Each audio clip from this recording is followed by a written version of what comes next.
Having multiple All-Stars in the Eastern Conference next year will be incredibly difficult for the Detroit Pistons. In today's episode, we'll break down whether another player will join Cade Cunningham in the All-Star game. Today's episode, Locked On Pistons podcast. Let's go.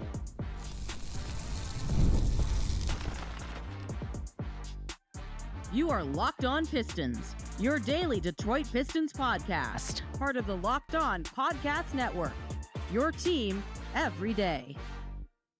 What's the deal? Welcome back to another episode of the Locked On Pistons podcast. Per usual, I am your host, Ku Khahil. I've been covering the Detroit Pistons for the last 4 years for the Locked On Network. I've been a credential media member over the last 3 years, and I appreciate all the support that I get from the everyday listeners, the first listeners, all of you guys. I appreciate all of the support. Make sure you guys are hitting that subscribe button at the YouTube channel. You're leaving us a 5-star review on whatever podcast platform you're listening to this on. And I don't know if you guys know this or not, but a lot of the podcast platforms have comments now. So if you want to interact with me, go to the comment section down below, leave any questions or whatever. You guys can do that. And also, today's episode is brought to you by Monarch Money. Take control of your finances with Monarch Money. Use code LOCKEDINNBA at monarchmoney.com for 50% off your first year. In today's episode, later on, we will discuss Trajan Langdon has spoken. He got with Hunter Patterson, the athletic beat writer for the Detroit Pistons, and had a full-length interview. I read through it. I'm going to talk about my biggest takeaways from the article, from what Trajan said. Then also, who should the Detroit Pistons be most concerned about passing them up this upcoming year? The Orlando Magic or the Atlanta Hawks? We'll discuss that a little bit later as well. But we're going to start off with, can the Detroit Pistons have multiple All-Stars in the Eastern Conference next season? Now, we all know that Cade Cunningham was an All-Star this past year, and I felt like he should have been an All-Star starter. I guess that should be take number one, to be honest. Can Cade be an All-Star starter next year? Yes, and I think he should be, and I think he will be. I think Cade next year is going to start his assault on the Eastern Conference when it comes to consecutive years as a Eastern Conference All-Star and 10 straight years of Eastern Conference bids, you feel me, as an All-Star. So I think that's going to happen next year for Cade. But the question we want to ask is, or answer here is, is it possible that anyone else joins Cade next year? So this is where I want to break it down first before we get to the players that could do it and whether they will. So the Pistons finished last year as the sixth best team in the Eastern Conference. As we all know, winning matters. You have to win if you want to be an All-Star, if you want to be All-NBA guy, if you want to get any type of reward. Usually, winning has to come with it. And it doesn't mean you have to be a contender, even though that's probably the best way, the easiest way to getting multiple guys on the All-Star team, like Cleveland with Darius Garland, Donovan Mitchell, and Evan Mobley. Boston, obviously, with Tatum and Jalen Brown. People argue Derek White, too, as well. New York, obviously, with Cat and Jalen Brunson. So being a top-tier team in that conference does give you a better chance at having multiple guys, but you don't have to be at the very top of the conference. You just can't be a bad team, which Pistons fans know about over the last few years. No one was considered for literally any award, and nor should they. Losing teams should not get rewarded, and that's just how it is. That's how it's always been, and it's how it always will be. The reason why I bring this up is that the Pistons finished as the 6th seed last year. Here are the teams that finished behind them. This will come up actually later on the podcast when we talk about Orlando and Atlanta, whether they are going to pass the Pistons up. Teams that finished behind the Pistons: Orlando, those guys, Paolo and Franz. Both of them were injured. Neither of them made the All-Star team last year because obviously they were injured, and they finished behind the Pistons. They figured to be better. Hopefully those guys are healthy. No one wants to see anyone not be healthy, so those two guys are threats for the All-Star team this year. Atlanta got better. And Trae Young wasn't originally voted on as an All-Star last year. He came in as a replacement for Giannis. Chicago behind them, I don't think they have anything to worry about with that. Miami behind them. They want to get a little better. Tyler Hero made it. Bam. Is Bam Adebayo going to be an All-Star next year? He's an All-Star level player. If Miami's better, is that another person that could join the All-Star team? And then Toronto, I think, is the most interesting one with a team of players that could maybe have an All-Star in their team if they have a better team than people expect. They have a lot of talent over there, I think, in Toronto. I just don't know how much it all fits and whether they're actually going to be good. But they have a lot of talent. Like Brandon Ingram, I think is an All-Star level player. Is Scotty Barnes going to be an All-Star level player? Like, those are two players I think could, if Toronto has a good year, could be competing for all-star spots. And then the only other player that I can think, obviously, Philadelphia. I almost forgot about them. If they're healthy, obviously you got Joel Embiid, Tyrese Maxey, Paul George. We'll see how that goes. And obviously Charlotte with LaMelo, if they're any good. The reason why I bring those teams up is to say this. A lot of those teams have guys who are all-star level players that did not make the team last year. If their teams are better, you figure will probably be in consideration for the all-star team this upcoming year. If you look at last year's all-stars, you also have to start taking all-stars off the list too when you do this kind of thing.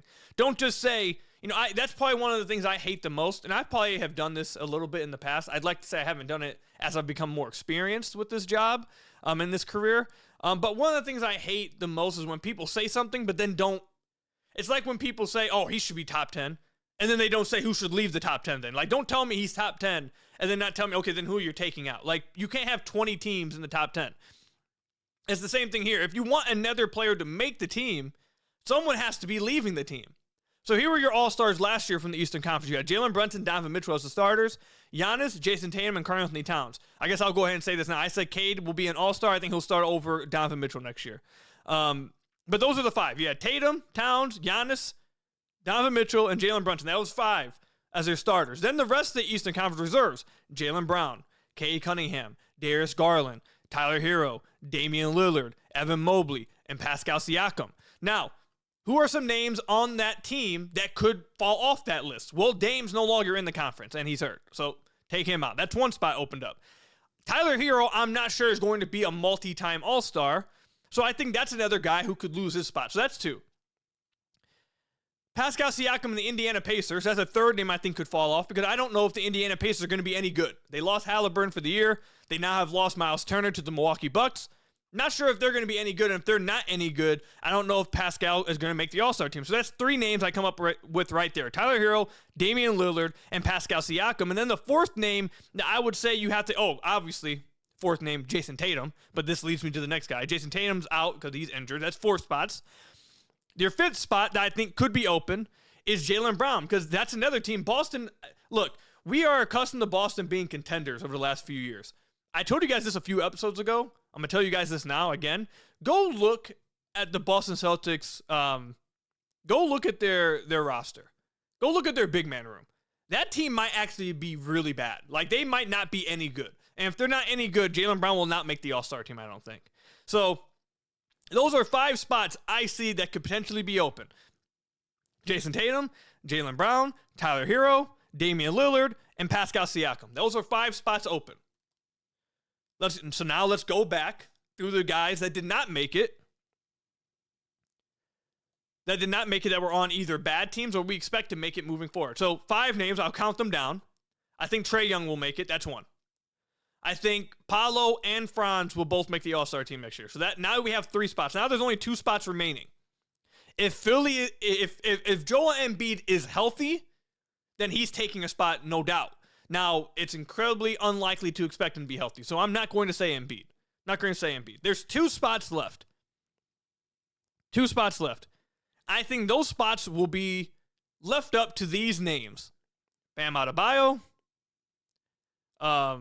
Desmond Bane, LaMelo Ball, Brandon Ingram, Scotty Barnes.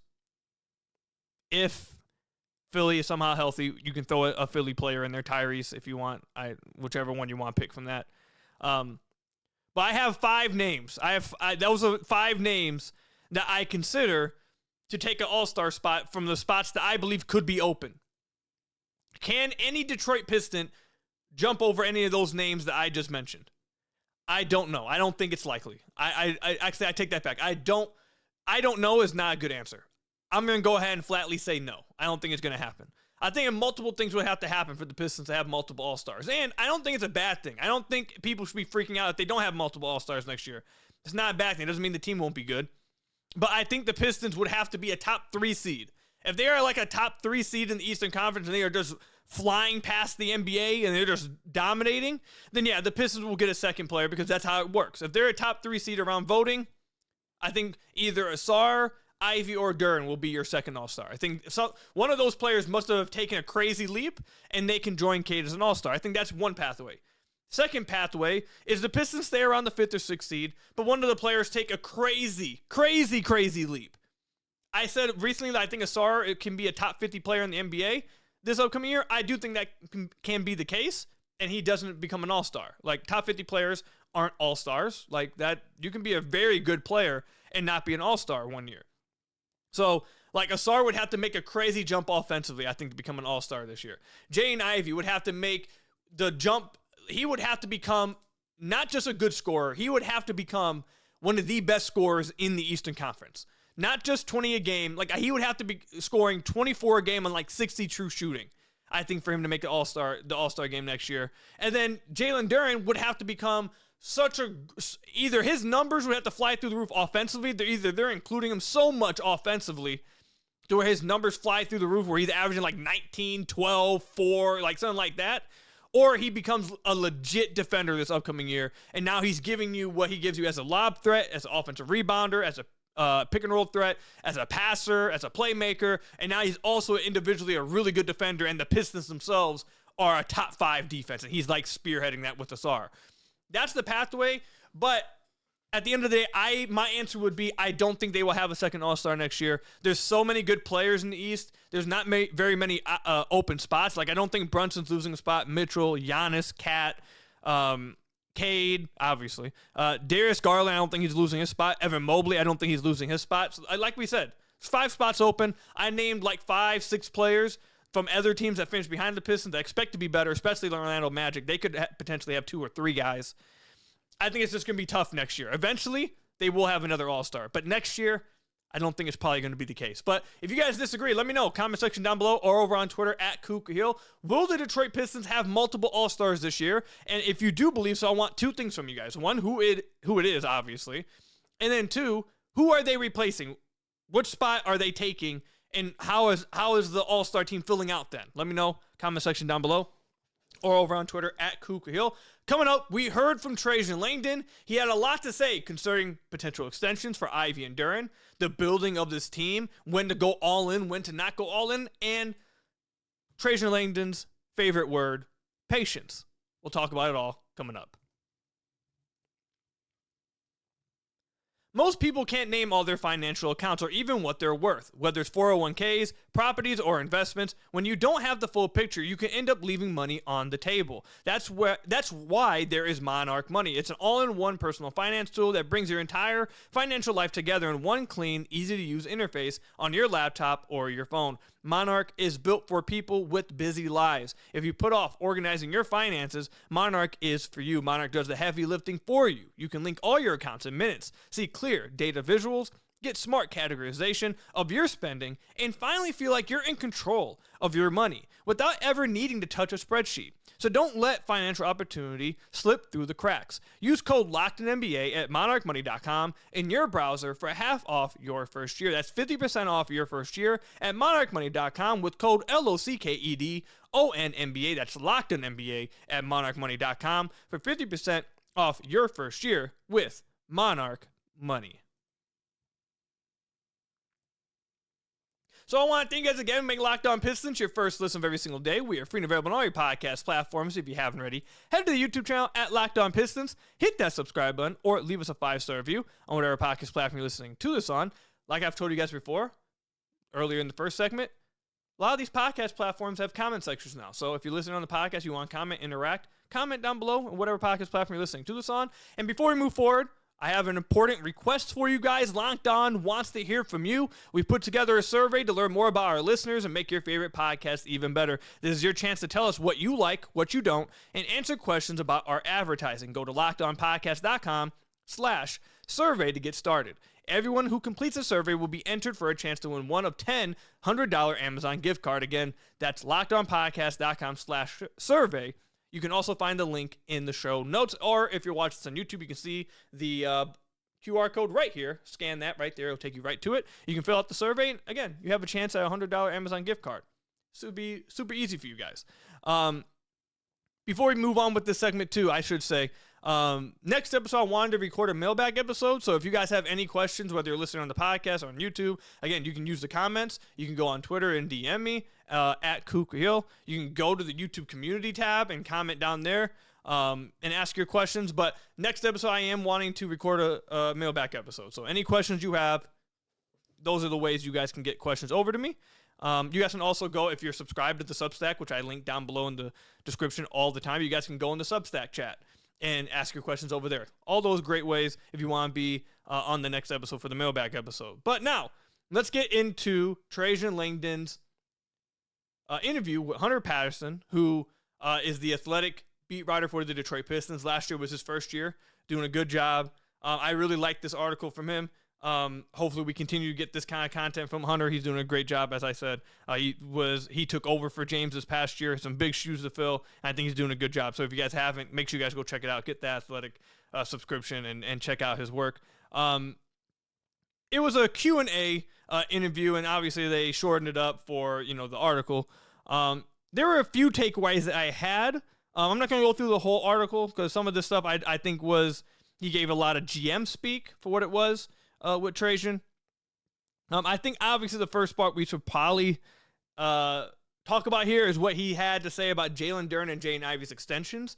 He didn't say much, and I will continue to stay in the camp that I don't think they're going to extend either of them. If they do extend one, I think it will be Duren. He was asked about it, and he said, "I'll never speak on that. We're happy to have them as Pistons. We'll continue to help them be the best possible versions of themselves and reach their potential. I thought Duren had a tremendous year last year, especially in the second half when we made that run, and Ivey got off to a great start before getting injured. We're excited to have them both back at the start of this season." I have said over and over that at the beginning of this offseason, I had heard that they were comfortable going into the season with neither of them extended. I think that still is going to be the case. If they could get either one of those guys on a team-friendly deal that when I say they, the team, would like to sign them to, I think they would extend. But I don't think, as of right now, I don't think that the team-friendly deal that they would sign an extension to is a deal that the players would want to take at this point in the offseason as well. So I think it's likely that we're heading into the season with neither of them extended. And if I had to pick one, I think it would be Duren. But again, I've said this over and over. 2 months ago, things could change. Prices on either side could change. We'll see what happens. But everything, I believe that they probably are not going to be extended this offseason. And I wasn't expecting Trajan to really dive much into it. They're going to try to keep that as much as behind the scenes as possible, especially if you've listened to Trajan or seen any interviews with Trajan. He usually likes to keep things close to the chest. The next thing I really found interesting, they talked about culture a lot in this article, and to be honest, I don't want to dive too much in the whole culture talk, but I think it's important in this regard. Hunter asked him basically, like, how do you go about making sure last year was not a fluke, basically, and that you continue to have success? And one of the things that Trajan said was the character of the locker room. He says, quote, "The reason we were more successful than expected last season was the environment, the locker room that we had. It was created through the people with the front office staff, with the coaching staff, and with the players we brought in. The character as human beings and the level of players that we had, we just thought it was a good fit with everybody. That's one thing we wanted to make sure we keep here, but also keep continuing to develop our young guys who are talented young players." Now, I'm going to move forward because deeper into this answer. He says something super interesting to me, but that kind of goes back to what I talked about on the Malik Beasley episode a few days ago when it was announced that he had no longer been the target, and we recorded that quick episode to talk about that breaking news. Is that if the Pistons even do want to resign, and I'm sure they have interest, if they do bring Malik Beasley back, my concern was, how do you fit minutes for Malik, Duncan, Karis LeVert, Ivey, Holland, all these guys? Because you want Holland to get more minutes. You want Ivey to take up a lot of those minutes that were left last year. And then you got Duncan to kind of take the role of Malik, and then you brought in Karis to, play a lot of those minutes off the bench too. If you add Malik to it too, how are all of them who are getting paid good money and are in the primes of their careers, how are all of them going to play enough and be happy about it? That's the one thing I wanted to hit on with the whole culture and locker room stuff, is that last year, that is a big deal of the success for the Detroit Pistons. Everyone in the locker room was happy with their role. No one questioned what their role was. No one wanted anything more. No one wanted anything less. Everyone was happy with their roles. There was no complaining, no locker room issues. I'm not saying that I'm predicting that there would be locker room issues. I'm just saying that I think it increases the chances of there being potential locker room issues with the players, especially if you're like a vet, if you're like a Beasley, or if you're like a Duncan Robinson, if you're like a Karis LeVert, who signed for this money, came to this team expecting a role, and then the season comes around and now you're getting a much minimized role in your prime. You're like, okay, well, like, yeah, I knew I wasn't going to be a star here. I wasn't going to be a starter, but I thought I was going to have these minutes when we negotiate. I thought I was going to have this role. I thought I was going to have this. And if that is no longer the case, I think that could ruffle some feathers. And I think that's something they need to be really, not concerned, but very careful about. Because, like Trajan said, the locker room was a big deal for how good this team was this past year. Everyone got along and everyone wanted the best for each other. And there was just no drama at all. That's just something I would keep an eye on. Another answer to this question, though, that Trajan had as he went on, this was super interesting to me. He says, in regards to the young guys, he says, quote, "We want to see what these guys' ceilings are. It's continuing to put players with them that can continue to help them grow, develop, and reach their potential." And if you move, I'm going to skip further on a little bit. "We want our guys to continue to develop and at least get close to their ceiling or potential. Then maybe at that point is when we realize, okay, what is the proper fit for these guys when it's time to really go?" He says, "I don't think we truly understand who our players are at this point. I think it's too early for us to truly understand what the best way to press the gas pedal is right now," end quote. So this just goes back to, and he goes on, he says patience again, like 2 more times in this answer. He talks about patience later on in this article as well. And this goes back to what I've said throughout the offseason, what my takeaway is from Trajan this year, is that I don't think Trajan, and he actually mentioned this, I should probably pull up this quote. He mentioned that he doesn't have an expectation through win-loss. That's not how he's looking at this. He's looking at this team being better in January than they were in December, and being better in March than they were in February. Like, that's how he's looking at it. It just goes back to what I've said with Trajan, is that I don't think he's looking at this year as, okay, they made the first round last year, now we got to make the second round this year. You know, we got to win a playoff series this year. We went from 6 seed, now we got to be the 4 seed. Like, I don't think that's what Trajan's goal is this year. I think he kind of says it here without saying it, that this year is really just about getting answers about your young guys and understanding, what are they? What is the ceiling? What is the floor? Do we want to build around them moving forward? Are there some guys that need to go? Do we need to trade some of them for that big move, that gas pedal he's talking about? What is that big move that we need to make? I think that's what Trajan is spending this entire season really just focused about. And I think him saying this right here, I think this was my biggest takeaway from the article in this interview with Trajan, is that he makes it very clear that they want to be patient with these guys, but he wants to get answers on them before he goes and makes a move. He acknowledges multiple times that there will be a move that has to be made, whether it's with picks or maybe it is with a young guy or whatever the move is. He acknowledges that there is a moment in time when you do have to hit the gas pedal, but he just doesn't think it's right now, and he needs to find out about these guys before he hits that gas pedal. So my biggest takeaway was that he continues to let the fans know that, look, I'm going to speak as Trajan here, I'm more focused about patience and getting answers. And if it comes from maybe not taking the biggest step forward this year, I'm happy with it nonetheless.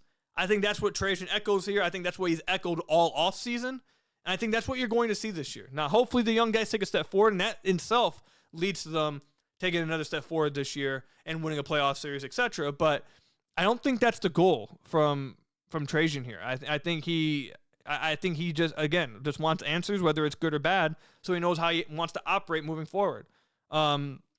Some other quick hits he had in this article. He talked about how he learned from the San Antonio Spurs growing up in their organization, that how to be a little bit more savvy with some of his moves, like the sign and trades and the trade exceptions, and to keep optionality. He talked about having optionality a ton. He was asked directly about how a lot of the contracts he signed has been 1 to 3 year contracts. And he talked about why it's important to have that optionality. So if a guy overplays that contract, maybe you can flip him. There's also the risk of maybe losing that guy if you do that way, but you can maybe flip a guy who, if he overplays his contract. But then also, if you pay someone to be something you want them to be and they end up not being that, you have that ability to get out from that. He talked about how that's very huge for him, and he wants to keep that optionality moving forward when building this team. So outside of that, he had some quick comments on Asar about how he thinks Asar is going to have a big year, but he didn't really get into anything specific. He just said that, he's going to have an offseason this year. He didn't have a summer last year. He's going to have one this year. We expect big things for him. Nothing crazy. He didn't say nothing, really anything to write home about.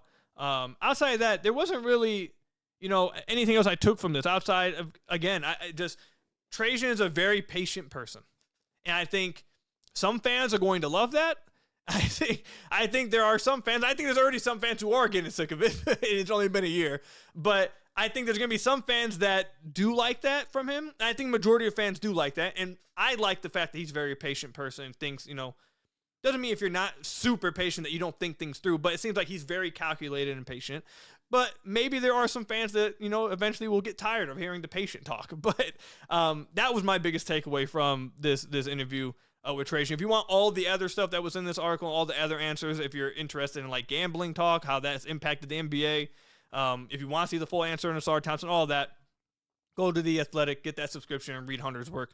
He does a great job over there at The Athletic. So let me know, comment section down below, or over on Twitter at Ku Khahil. What was your biggest takeaway from Trajan's interview with Hunter? Again, comment section down below, or over on Twitter at Ku Khahil. Coming up, which team should the Detroit Pistons be most concerned about passing them up in the Eastern Conference this year? Is it Orlando Magic, or is it the Atlanta Hawks? We'll talk about that coming up.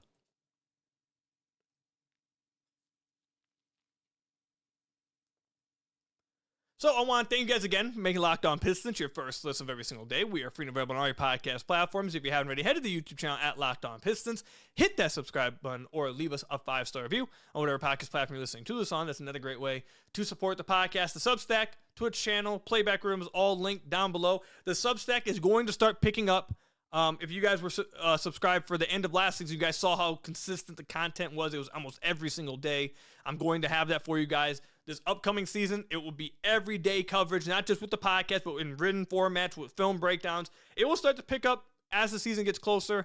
It hasn't been as crazy over on the Substack, obviously, because offseason has been a little quiet and a little slow. I do have some stuff planned. I am working currently on a film breakdown with Jay and Ivey. So that will be posted over there, hopefully within the week. But that if you want, daily coverage, the best coverage you're going to get of the Detroit Pistons for this upcoming season, go check out the Substack and get ready for the NBA season coming up. But let's now get into what team do I believe the Pistons should be concerned the most about jumping them in the Eastern Conference. Is it the Orlando Magic or the Atlanta Hawks? Now, just let everybody know, the Pistons finished with 44 wins this past year, and the Orlando Magic finished with 41. They were 3 games behind the Pistons. The Atlanta Hawks finished with 40. They finished 4 games behind the Pistons. All 3 of these teams were the 6th, 7th, and 8th seed in the Eastern Conference. The Detroit Pistons didn't make much crazy moves, as everyone knows, and we've talked about all offseason. But the Orlando Magic, everyone knows, made the move for Desmond Bane. And I'm seeing a lot of people believe that Orlando will be the 3rd best team in the Eastern Conference this upcoming year. Then you go to Atlanta, who I think probably had the best offseason in the NBA, not just because of player transactions, but because of the picks they were able to get. The deal they made with the New Orleans Pelicans, I thought, was just an absolute robbery. And honestly, if that kind of trade happened in my fantasy football league or a dynasty league, I would ask for it to be vetoed. I think they've had a great offseason. Obviously, they got Kristaps when it comes to on the floor. Kristaps Porzingis. They got Luke Kennard. They got Nickeil Alexander-Walker, who it seemed like the Pistons were trying to go after, and Atlanta kind of stole him from the Detroit Pistons. They got Nickeil. They got Luke. Got Kristaps. Got Trey coming back. Jalen Johnson coming back healthy. Orlando Magic, obviously, they got Desmond Bane, but then they got Paolo coming back healthy. They got Franz coming back healthy. Jalen Suggs coming back healthy. Orlando was really, really banged up last year. Honestly, them finishing with 41 wins, it's kind of impressive that they were able to do that with all of their main guys missing large portions of the season. So which team should the Detroit Pistons be most concerned about passing them up? I think the obvious answer here is the Orlando Magic, because I think they will pass the Pistons up this upcoming year. Doesn't mean that long term that the Pistons won't be able to catch up or won't surpass the Orlando Magic. But for this upcoming year, I think the Orlando Magic will be the 3rd best team in the Eastern Conference. I think that's the team the Pistons have to be most concerned about leaping them this upcoming year. Again, Orlando made this big move, and I really loved their draft too. Getting Jace Richardson, I really loved that draft they had. They got, obviously, Tyus Jones as well. They got Desmond Bane, as we talked about earlier. Along with that, the main thing is that Jalen Suggs should be healthy this year. Franz Wagner should be healthy this year. Paolo Banchero should be healthy this year. They finished 3 games behind the Pistons with all of them missing insane amounts of the season. And obviously without having a Desmond Bane or Tyus Jones. They did that last year without all of that. And they only finished 3 games behind the Pistons. So if health does right by them, which again, all of us want to see everyone healthy. I don't think that, I wouldn't call Jalen Suggs, Paolo, or Franz like injury prone to where you should just pencil. I don't see them as that. So they'll be healthy this year with some additions to their team. I think they'll be the 3rd best team in the East. I think that's the team the Pistons have to be the most concerned about. But I kind of feel like I've said this before in the podcast. I feel like Atlanta versus Detroit is the better conversation because I think those two will be a toss-up. I think, and most people believe at this point, that Orlando is kind of, it's going to end up jumping into a different tier. They're going to try to be in that top tier with Boston and New York, which I somewhat agree with. But Atlanta and Detroit, I think, are going to be the 2 teams in the exact same tier fighting for that 4th seed. So most concerned about passing them up, I guess Orlando, because they will be the team that I think will. But like the more intriguing conversation, the team that I think they actually will be battling with all season, it will be Atlanta.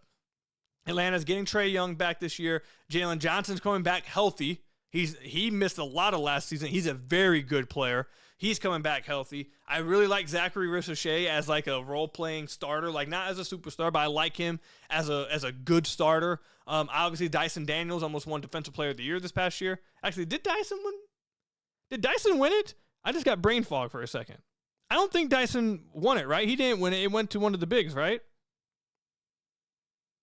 Okay, I for some reason all of a sudden have gotten like brain fog with that. Correct me in the comments down below with who, what's going on? Did he win it or not? Oh, okay, yeah, that's what I thought. He didn't win it. Anyways, Dyson Daniels, I like him.